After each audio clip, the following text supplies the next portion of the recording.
Only dead fish go with the flow. Well, dead fish and jellyfish. We need to have a concept. It should be like deglobbing, deblobbing, deblamongifying the population.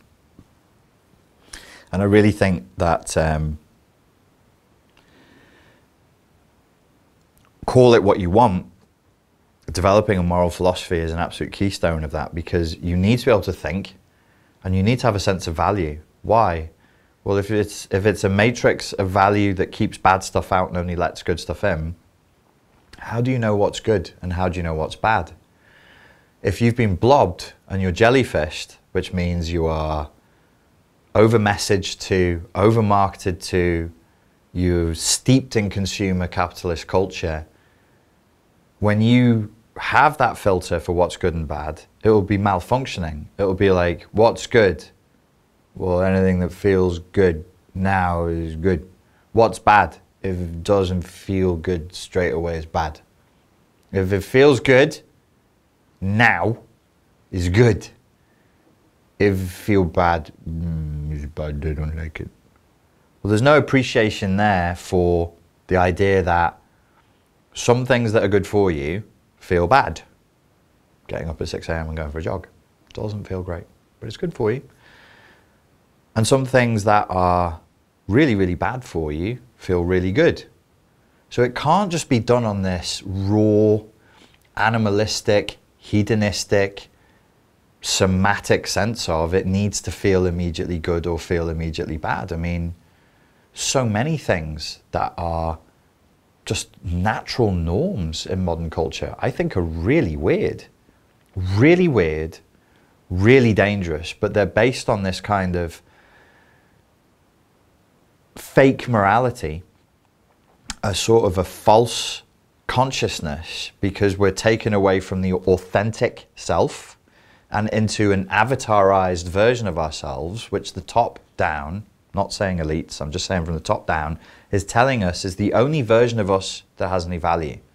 The only version of you that has any value is you as a consumer, or you as a pawn in my game, a consumer of my products, a pawn in my game, or as a simulated character, like a sim in the house or environment I've built.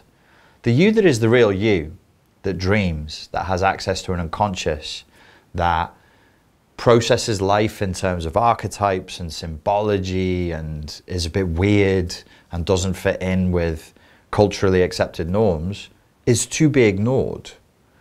More than ignored, it's to be suppressed. More than suppressed, it's to be killed. I really believe that killing the unconscious, killing that part of ourselves that is childlike, instinctive, animalistic, has good intuition, good emotional intelligence, is going to make us sick and will kill us collectively as surely as sleep deprivation would. So if we sleep deprive people, we already know, the research has already been done, that within days, you have full-blown psychosis. You will hear voices, you will see things that are not there. It's almost like you need to dream crazy things for a third of your life, which is how it works. You're asleep for a third of your life. You need to dream total psychosis, total schizophrenia, total insanity, an abundance of absurd, melding, moving sounds and shapes and concepts full of kinesthesia. We don't remember most of our kinesthetic, the dreams that we have that have this synesthesia in them. But I remember a few, because I'm a good lucid dreamer. And the dreams that we remember have a narrative, and they're like a story. So you can tell your friend, oh, I went to a house, and then it was a castle, and there was an old lady with a red hat.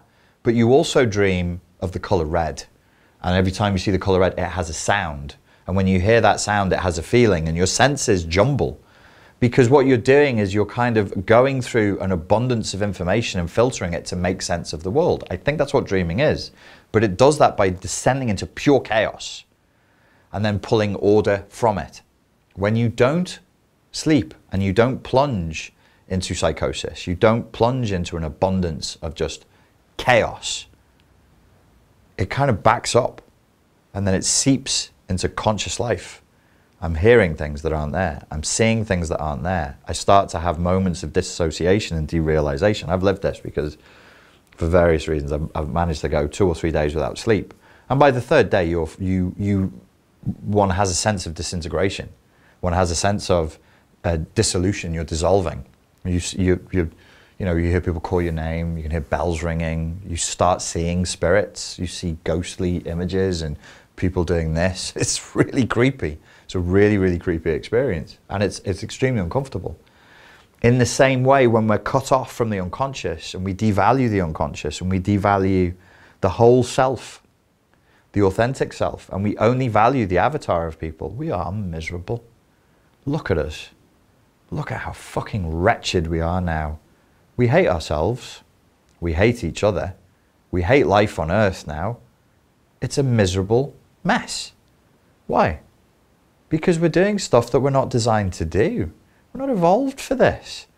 This is a completely false, the false consciousness is a Marxist concept. And it's one of the things that I would 100% agree with Marx's critique of capitalist societies.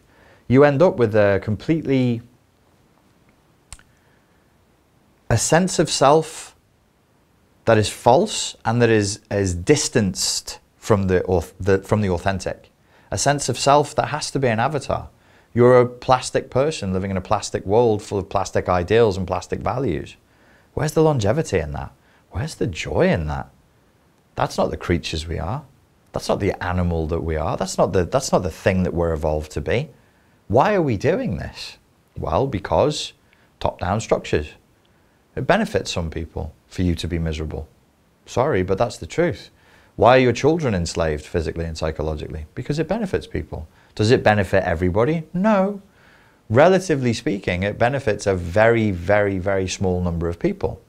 You think that that's unfair? I think it's unfair too. What are we going to do about it?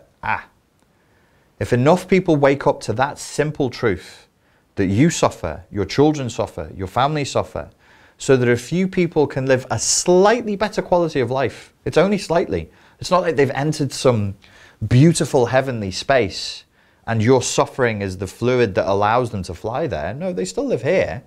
It's just for a bigger yacht, bigger house, more maids, it's like more food to eat, more cocaine. And to be honest with you, at that truly elite level, they're actually just acquiring wealth for the sake of it. They don't even have a physical pleasure from it. They don't have a psychological pleasure from it. They get no pleasure from it.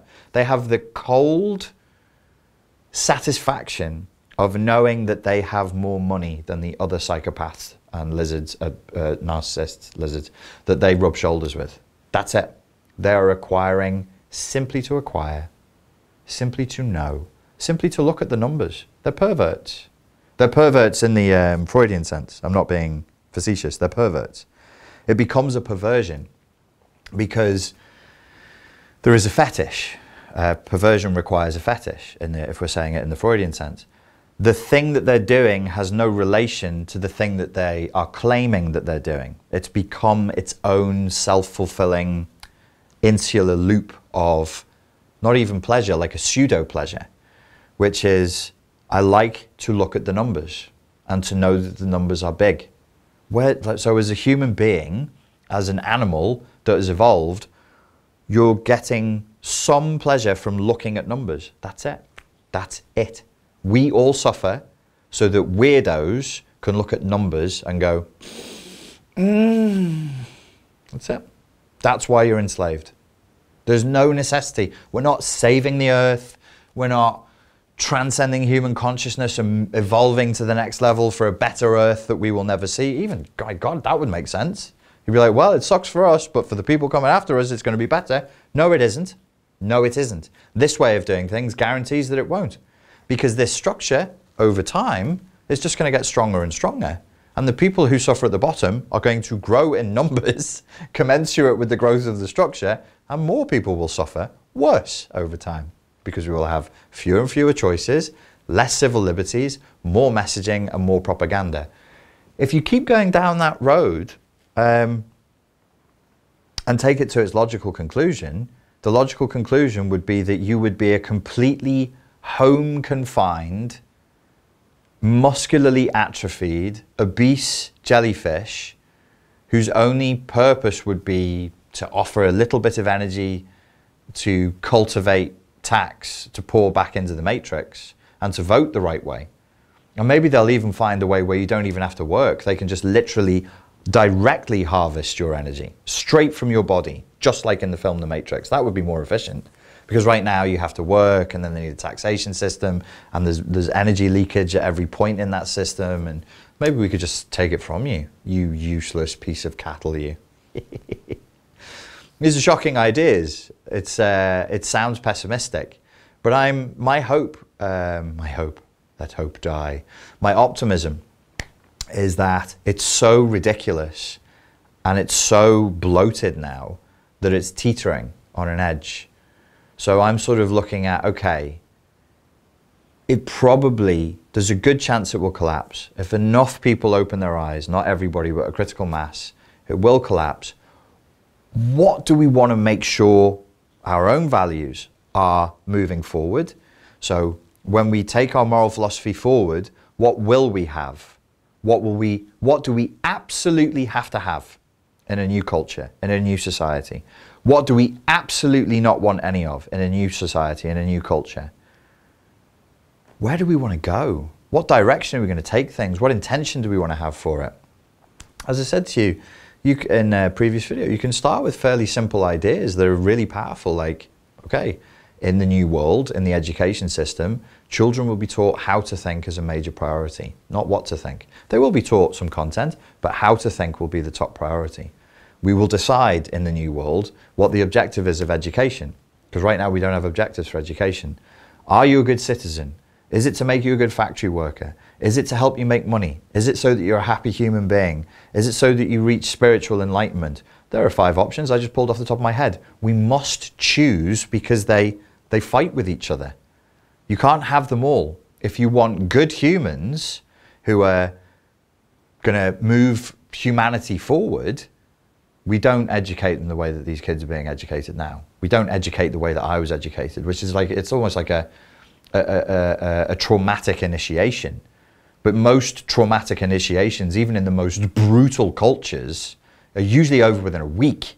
Ours goes on for 10 years of the child's life.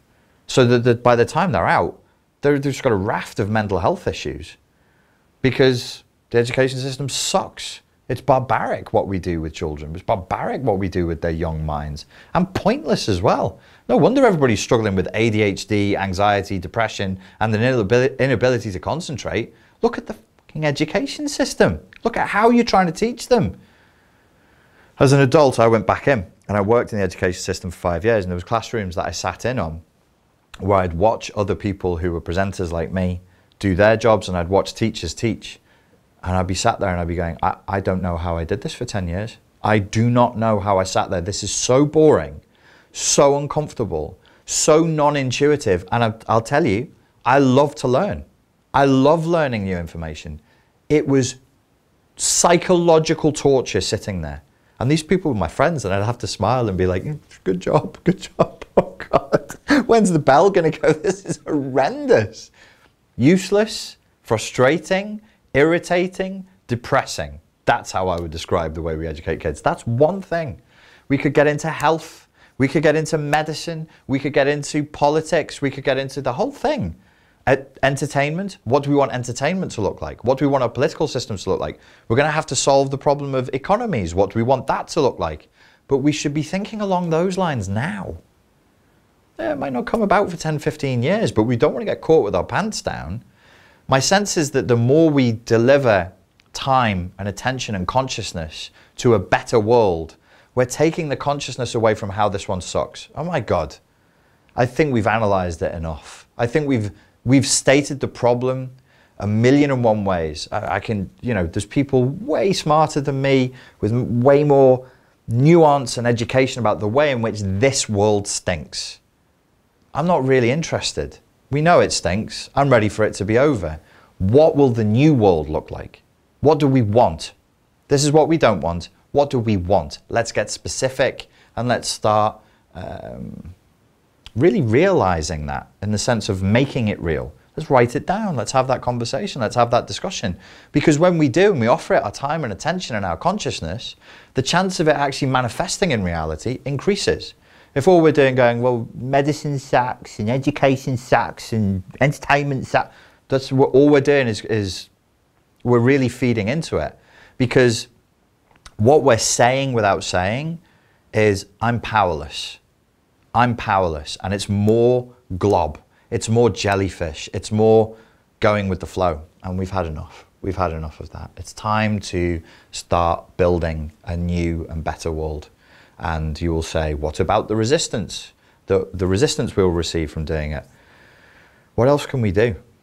What else can we do? I don't believe in some all-out civil war or rioting or protesting. Believe me, I have lived violence for over a decade of my life, and I'm pretty sick of it. It also creates, every time you open the door marked violence, you always have unintended consequences, and it will just fill you with regret. Plus, they're ready for that. There's guys out there training right now with massive erections, hoping that you will create an insurrection tomorrow so they can use the martial arts techniques they're learning today on you. They want to crack heads. They want to break people's arms. They want to smash people up, and they want to shoot people dead because they're trained for that. That's what they're training for. They'd love it if riots broke out across the world. Their level of force permissions go up when you do that. They're allowed to use bigger guns and bigger batons and more spray and more. I know because I've trained these guys professionally for over a decade. I know what you're facing. You won't win. The police has been militarizing in the Western world for over 20 years. They're ready. They've been ready. They've been ready. In the UK, they were actually predicting huge riots in 2012 and 2013 that never happened. So there's a lot of guys that are ready to go, man. If you want to go, if you want to riot, go ahead. You'll change nothing. When we have an awakening of consciousness that's real, that's authentic, that isn't performative, you can take it to those policemen and policewomen. You can take it to the people who are in the hierarchy of the police and go, do you know what you're doing with your life? Have you considered that this is actually a better way of doing things? If our ideas are superior, not a shield, a baton, or a can of CS gas will ever be picked up. If our ideas are superior, they'll be right next to you saying, yeah, we should do that instead. We're running out of ideas. One of the things, the problems that we're facing right now is we simply have run out of good ideas. What's the solution to that? Violence? Well, I guess so. Or could be better ideas. Maybe we should give that one a go before we resort to violence. So that's all I have to say on that one. Ladies and gentlemen, thank you very much for your time and for your attention, and I look forward to speaking to you again soon. Cheers.